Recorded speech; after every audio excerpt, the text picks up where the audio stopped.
जरा इसे चेक करो। ये अपने आप में आयरॉनिक है। वांटेड, जैसे सलमान खान को बना दिया सलमान भाई, वो रफ टफ हीरो जिसे आज हम जानते हैं। एक बार जो मैंने कमिटमेंट कर दी, उसके बाद तो मैं खुद की भी नहीं सुनता। एक ऐसी फिल्म जो अपनी एनर्जेटिक रॉ फील से ऑडियंस से जुड़ गई, पर वांटेड का सीक्वल राधे ने इमेज बिल्कुल शैटर कर दी, धज्जियां उड़ा दी। जब कभी मेरी बहन होगी तो मैं उसका नाम नादिया रखूंगा। नादिया। एक फिल्म जो बस वांटेड की अच्छी रेपुटेशन के नाम पर, उसकी ब्रांड वैल्यू के नाम पर फायदा उठाने की कोशिश, और अंजाम डिजास्टर। और सिंस राधे कोई ऐसी फिल्म नहीं आई है जिसके बाद तुम दिल से कह सको भाईजान मजा आ गया। एंड ऑनेस्टली ये बात तुम भी जानते हो, और एक सलमान भाई के फैन होने के नाते ये बात तुम्हें चुभती है कि तुम्हारा सुपरस्टार धीरे धीरे क्रैश हो रहा है। जो भाईजान कभी बॉक्स ऑफिस को रूल करते थे, उनके लिए आज सिकंदर के साथ 100 करोड़ के मार्क को पार करना भी एक मॉन्यूमेंटल टास्क बन गया है। आखिरी कुछ सालों में भाईजान ब्रांड अब भी टिका हुआ है, बट क्वेश्चन ये है, ऐसा क्या बदल गया कि ये ब्रांड की पावर फिल्मों में अपना इम्पैक्ट नहीं दिखा पा रही, फिल्में पहले जितनी सक्सेसफुल नहीं रही, फैंस अब भी एक्साइटेड होते हैं, हाइप भी बनती है, लेकिन आखिर में डिसअपॉइंटमेंट ही हाथ लगती है। और यहाँ मैं हूँ जो एक्चुअली फैसिनेटेड है सलमान खान के उस ऑरा से जो अब भी उसके करियर के स्लम के बावजूद बना हुआ है। तो अब मैं क्या करने वाला हूँ, मैं उन फिल्मों का एनालाइज करूंगा तुम्हारे लिए, ताकि तुम समझ सको कि आखिर ये डाउनफॉल आया कैसे। Punk infection. अब इस फॉल को समझने के लिए पहले सलमान खान की सक्सेस जर्नी को समझना जरूरी है, ये जानने के लिए कि बात राधे तक कैसे पहुंची और वहां से फिर बिगड़ी कैसे। हमें उस बिग पिक्चर को समझना होगा। तो शुरू करते हैं 2010 से।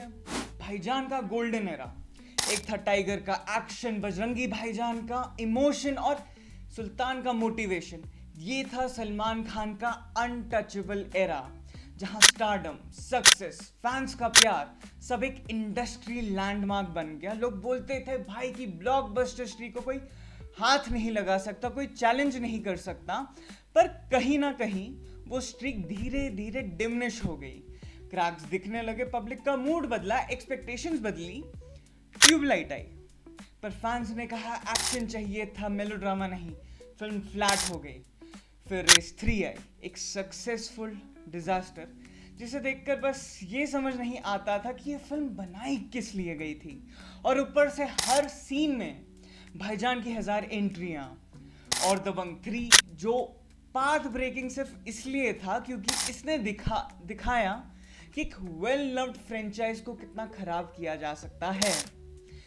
लेकिन अब चाहे फिल्में बढ़िया हो, बेकार हो या सिर्फ एवरेज, बॉक्स ऑफिस पर ज्यादा फर्क नहीं पड़ रहा था। ये फिल्में आराम से 100 करोड़ पार कर रही थी, बट शिफ्ट वहां आ रहा था जहां सबसे ज्यादा फर्क पड़ता है, ऑडियंस रिसेप्शन में। जब ऑडियंस ने राधे देखा तो एक चीज क्रिस्टल क्लियर हो गई, ये वांटेड का सीक्वल नहीं है। मेकर्स सिर्फ नॉस्टैल्जिया पर खेलकर पैसा छापना चाहते हैं, क्योंकि सलमान खान की वांटेड सिर्फ एक हिट नहीं थी, ये एक कल्चरल रीसेट था। एक ऐसी फिल्म जिसने सलमान खान के करियर को रीडिफाइन किया, जो लेके आई brutal action, tight screenplay और आइकॉनिक डायलॉग्स। आज भी एक बार जो मैंने कमिटमेंट कर दी, उसके बाद तो मैं खुद की भी नहीं सुनता। अपने आप में एक काफी रेजोनेटेड डायलॉग है। ये स्कोर रोक रोक रोक रोक बे, रोक ना गाड़ी गधे। तो एक लेजेंडरी मीम बन चुका है। ऑडियंस ने राधे से भी वही एनर्जी एक्सपेक्ट की थी, एक अगली बड़ी एक्शन ब्लॉकबस्टर होने की उम्मीद की थी, लेकिन जो मिला वो बस एक डिसअपॉइंटमेंट था। बट यहां आता है असली ट्विस्ट।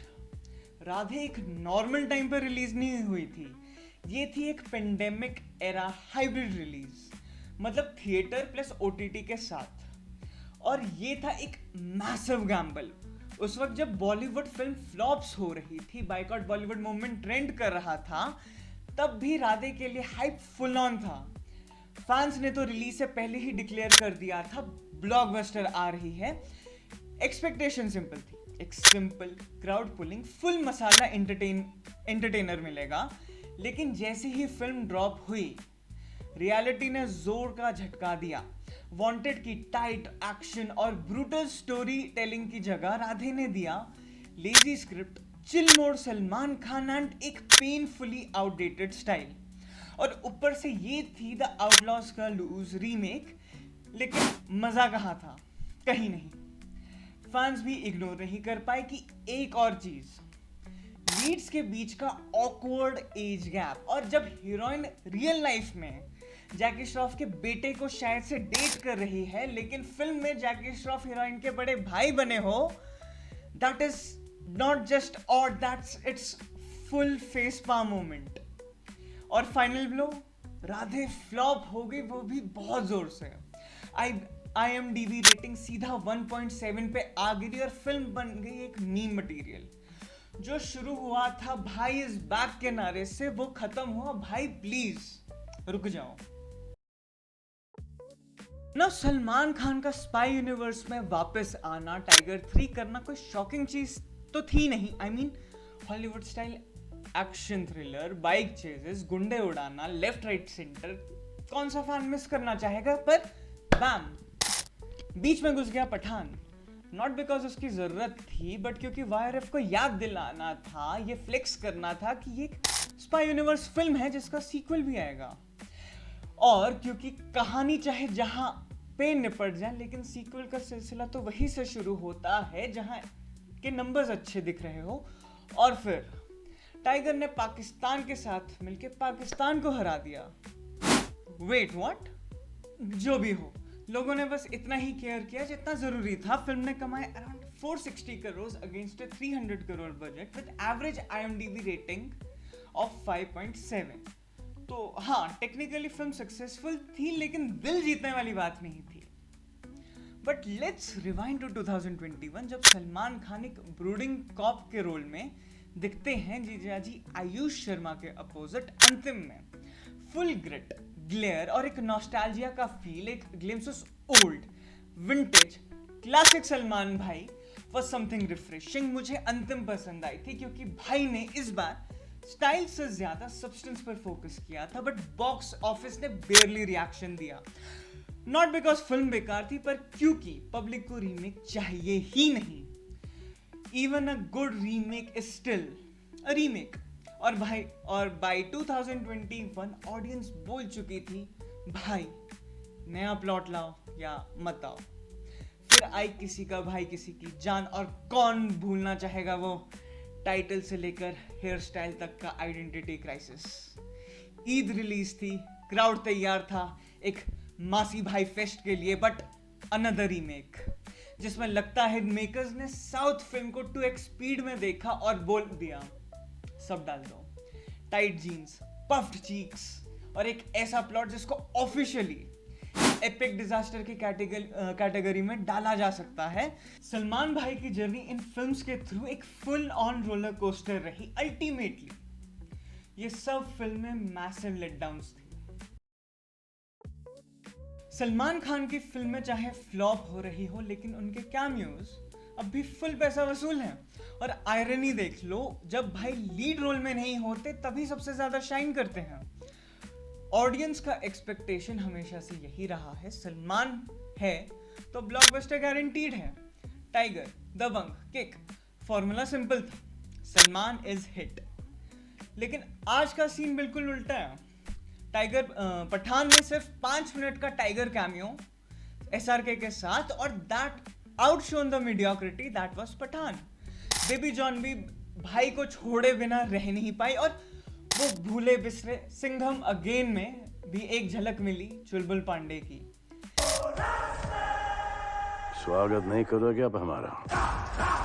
ये सब प्रूव करता है एक बात, सलमान खान के पास अब भी वो करिश्मा है, बस तब भी जब वो खुद एंजॉय कर रहे हो, ना कि स्लीप वॉक करते हुए राधे जैसी फिल्म कर दी। एक परफेक्ट एग्जाम्पल है इसका, दैट इज अजब प्रेम की गजब कहानी।